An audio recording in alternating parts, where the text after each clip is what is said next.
Hey, I'm Craig Jackson. Today we're going to turn this into this.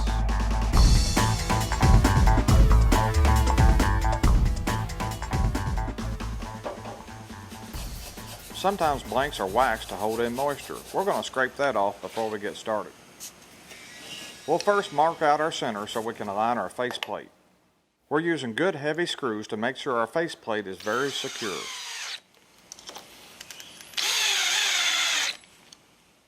All Easy Wood Tool faceplates include a washer. We'll put that on first.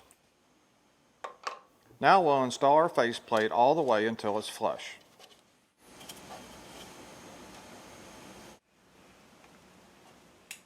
Begin with our Easy Rougher to make the blank perfectly round.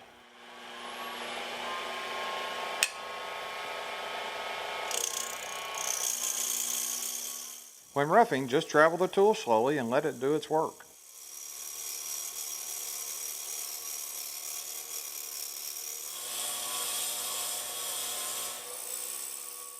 Using just the left edge of the Easy Rougher, we'll start shaping our tenon. Eventually, that's what our chuck will grab onto.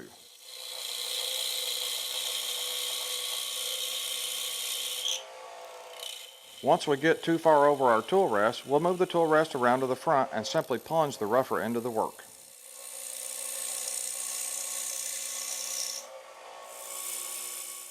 We continue using the Easy Rougher while we define the rim of the bowl.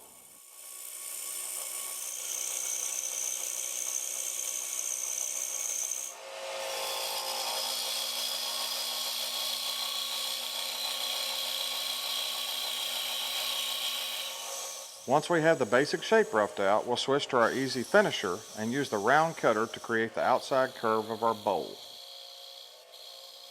The Easy Finisher makes it easy for us to blend our bowl into the rim. Now we'll clean up the bottom and slightly undercut it so it will sit flat on the table.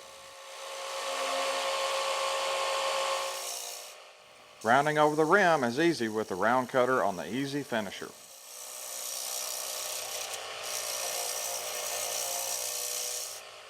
Before we turn the bowl around and start hollowing, we'll make one last pass over the outside curves with the Easy Rougher to cut down on our sanding later.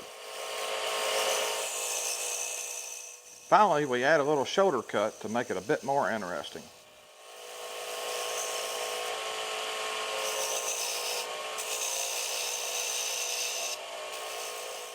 We use the Easy Detailer to put a taper on the tenon to match the jaws on our chuck.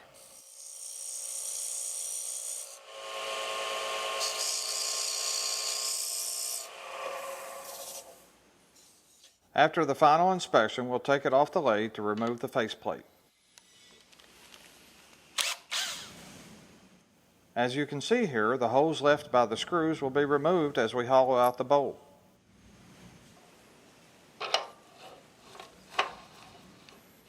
After we screw on the chuck, we'll hold our bowl with one finger in the center to make sure it's flat as we tighten down. Spin the chuck by hand to make sure your bowl doesn't wobble. If needed, use the tool rest as a guide and lightly tap the bowl until it spins true. Yep. We always set the tool rest height so the top of our cutter is lined up with the center. First, we'll flatten it out so we're starting from a level surface. For this design, we're going to imagine the outside curvature of the bowl continues through to the top, and mark that spot as the outside of our bead. Now we'll make another mark for the inside of our bead and make sure it's the same thickness as our rim.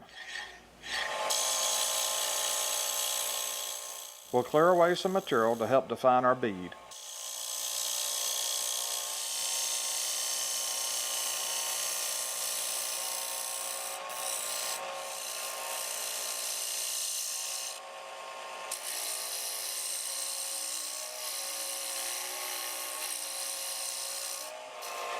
Now with the Easy Detailer, carefully round over the bead.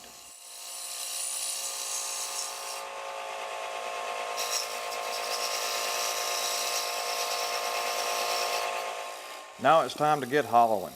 We're going to use our Easy Finisher and slowly slide it back and forth while being careful not to get close to the bead. Anchor the handle to your side to make smooth, controlled cuts.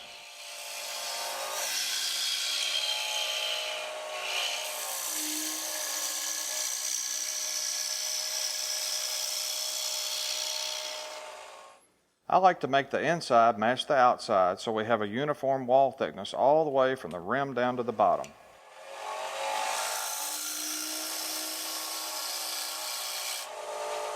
The moisture from green wood can cause rust to form on your tool rest. We'll use some 4/0 steel wool and we'll scrub off the tool rest at the bottom of our tool. That'll smooth things out. Move the tool very slowly for the last few cuts. The slower we go, the less we sand.